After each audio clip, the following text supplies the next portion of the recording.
Do we want to honestly? Can we just talk about free agency now? Can we just, you know what I'm saying, pop the seal?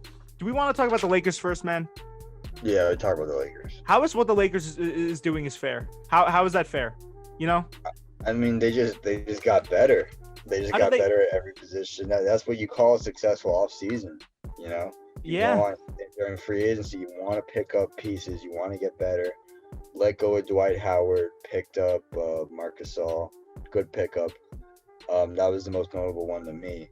But I mean, you got a lot of pieces. I'm kind of upset they're gonna let go of Rondo. Yeah. But I don't know. You know, he wasn't really doing that much. And as long as they find a good place. I think he was. I mean, he earned over the course of the playoffs. He played terrifically, and I think it's going to be great that he's on Atlanta. He's going to be another veteran presence. He's going to be a great facilitator for Trae Young in the backcourt.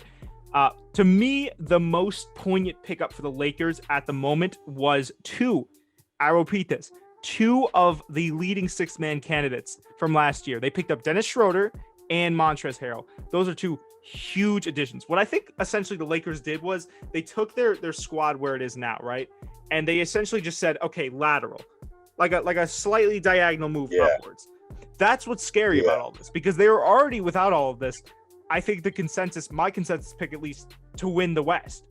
And then you add in all of these killers, these stone cold stunners, right? Marc Gasol, as you said, a great player, played an instrumental key part in that Raptors championship, you know. And then you bring in Montrezl Harrell, a great offensive center six man, Dennis Schroeder, a great offensive guard six man.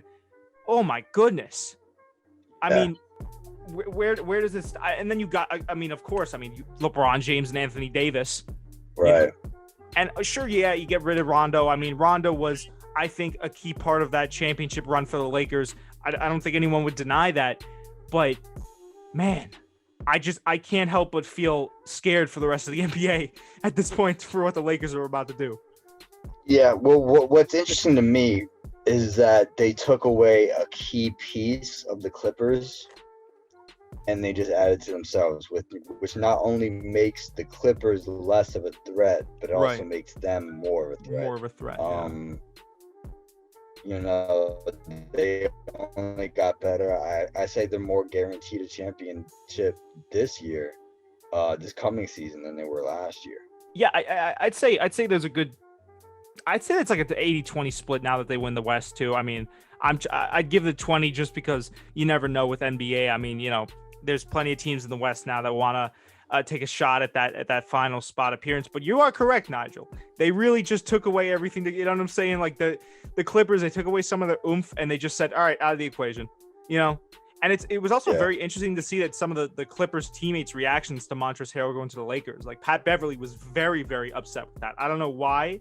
I guess it's like kind of like trading teams, right? But it's not even necessarily like a KD move, right? Because they didn't really lose to them. They dropped a 3-1 lead. I mean, if I were Montrezl Harrell and I was getting, you know, there was talks about me getting traded and we just blown a 3-1 lead to the Nuggets, I might go to the Lakers.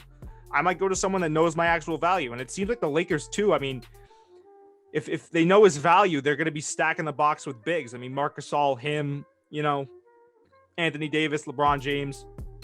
We might be seeing them do, you know, another type of bully ball thing again. Yeah, where they, you know, that they were pretty successful with, and then you slowly start to see the guard rotation show out in the playoffs. Yeah, man, big offseason for the Lakers. I might give the Lakers this offseason. I think it's pretty safe to say. Like the two biggest candidates for me would be the Lakers and the Atlanta Hawks. I was gonna say the Hawks as well did very well.